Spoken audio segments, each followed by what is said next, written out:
साला मैं तो आईफोन वाला बन गया। 3 कैमरा देखो, एप्पल साइनेज देखो, मैं तो आईफोन वाला बन गया। साला मैं तो आईफोन वाला बन गया। 3 कैमरा देखो, एप्पल साइनेज देखो, मैं तो नमस्कार, आप देखें तिवारी भैया, मैं हूँ वेद प्रकाश। मतलब कि मैंने सुना था कि ईएमआई पे फ़ोन लेना, पैसे इकट्ठा करके फ़ोन लेना, कुछ बेच के फ़ोन यानी पुराना फ़ोन मैंने नया फ़ोन लेना, लेकिन ईमान बेच के फ़ोन लेना, ईमान बेच के अपने ईमान बहुत मुश्किल से किसी में मिलता है। ईमान बेच के और आईफोन ले लिया। ये है अभिषेक तिवारी। सीबीआई में सब इंस्पेक्टर हैं और 100 करोड़ की मामले की जांच करने में इनका ईमान ऐसे डोला कि सीधा मंत्री जी के सामने लेट गए कि हाँ मंत्री जी, जरा मुझे ये खजाना दे दीजिए और ये मैं करने के लिए तैयार हूँ। खजाना का छोटा सा टुकड़ा दे दिया और ये लगे चाटने और अपने ईमान को बेच दिया। अब सीधा सवाल उठ रहे हैं सीबीआई पे कि क्या सीबीआई में कहाँ पे है लॉयल्टी, कहाँ पे है ऑनेस्टी। क्योंकि एक आदमी ने पूरे तमाम सीबीआई ऑफिसरों पे सवाल खड़ा कर दिए। पूरा देश सवाल पूछ रहा है। जहां तक की खबर पहुंची कि आखिर कौन है वो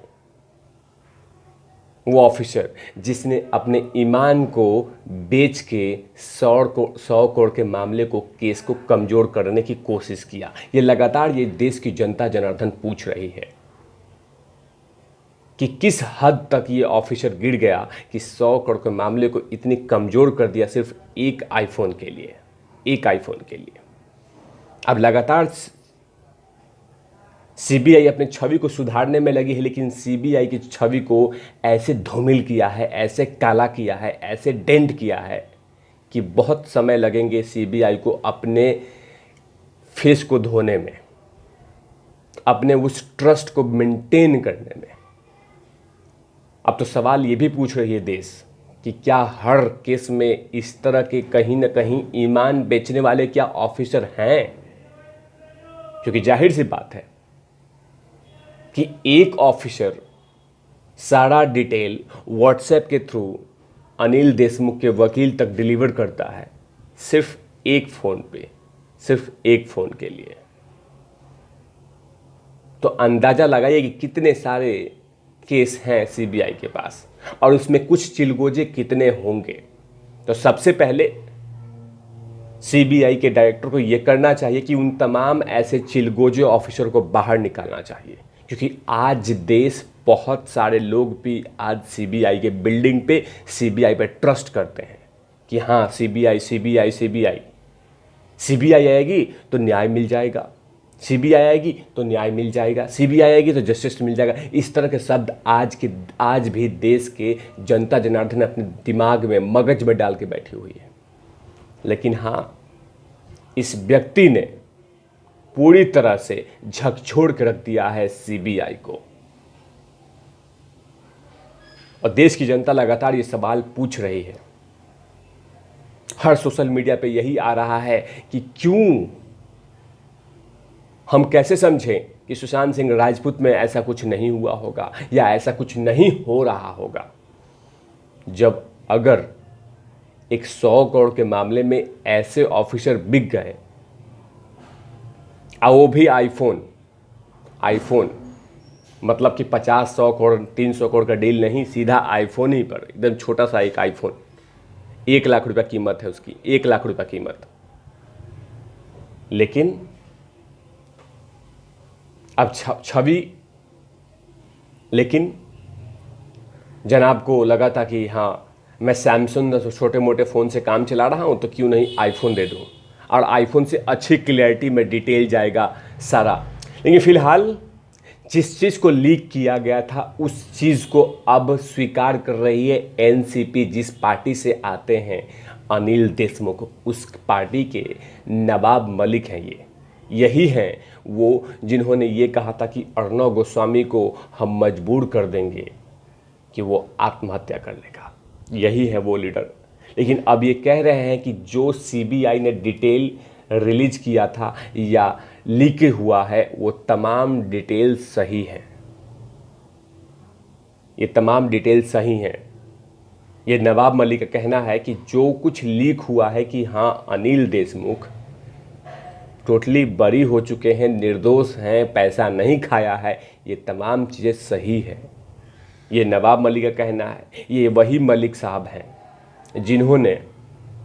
जिनकी दामाद के ऊपर में ड्रग्स का मामला लगातार चलता रहता है। समीर वानखेड़े साहब ने उनको उठाया था। यही नवाब मलिक है। लेकिन अब ये कह रहे हैं कि अनिल देशमुख के मामले में कि जो कुछ सीबीआई से थ्रू लीक हुआ है वो तमाम डिटेल सब कुछ सही है।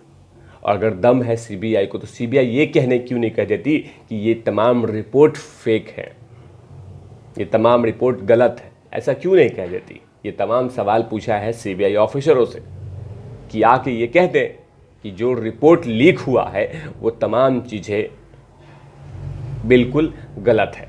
लेकिन इधर उनके वकील और अभिषेक तिवारी सीबीआई के सब इंस्पेक्टर और अनिल देशमुख के वकील दिल्ली हाईकोर्ट में पिटीशन फाइल किया है कि मुझे जेल से बाहर निकालो, मैं रिमांड नहीं झेल पा रहा हूं।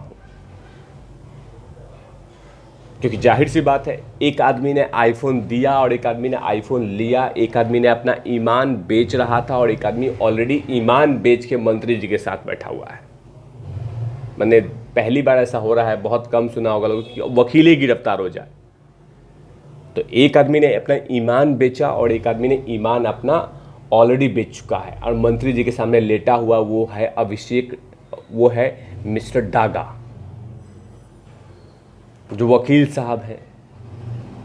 उन्होंने अपना ईमान को बेच के रखा था और एक आदमी ईमान बेच रहा था। लेकिन दोनों आदमी तड़प रहे हैं और दिल्ली हाईकोर्ट में पिटीशन फाइल किया है कि मुझे जेल से बाहर निकालो, मुझे जेल से बाहर निकालो क्योंकि मैं झेल नहीं पा रहा हूँ।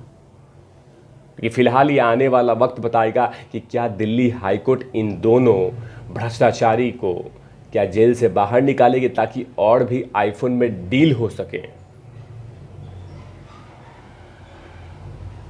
लगातार ये सवाल पूछ रहे हैं सुशांत सिंह राजपूत के फैंस की क्या कुछ ऐसी अनहोनी घटना हुई है, क्या उसमें भी कुछ ऐसा आईफोन लेन देन किया गया है क्या कि आज न्याय की प्रक्रिया में इतने लेट हो रहा है। जाहिर सी बात है आईफोन की घटना ने पूरी तरह से हर सीबीआई के हर केस पे सवाल खड़ा कर दिया है कि क्या सीबीआई लगातार उनके कुछ ईमानदार ऑफिसर डिटेल इकट्ठा कर रहे थे और उनको लगातार लीक किया गया है। ऐसे हो भी सकते हैं सवाल। जाहिर सी बात है कि जब कोई आदमी इतनी छोटी सी चीज़ के लिए अपना ईमान को झकझोर कर बेच दे तो सवाल उठते हैं, क्या सीबीआई अपने ट्रस्ट को वापस लेके आएगी? क्या सीबीआई के डायरेक्टर ने वो तमाम लोगों को चेक करेंगे जो अभी भी उसमें आईफोन वाले पल रहे हैं और कब अपने आईफोन के चक्कर में सीबीआई को फिर से डेंट करें? ये आने वाला वक्त बताएगा। लेकिन फिलहाल अभी ये दोनों चिलगोजे, मतलब अब ये वकील साहब, वकील और जिसने आईफोन लिया, ये दोनों तड़प रहे हैं कि मुझे जेल से बाहर निकालो। ऐसे तमाम खबरों के लिए आप देखते रहिए तिवारी भैया। मैं हूं वेद प्रकाश, कैमरामैन धूल लाठी के साथ ओपन आउट।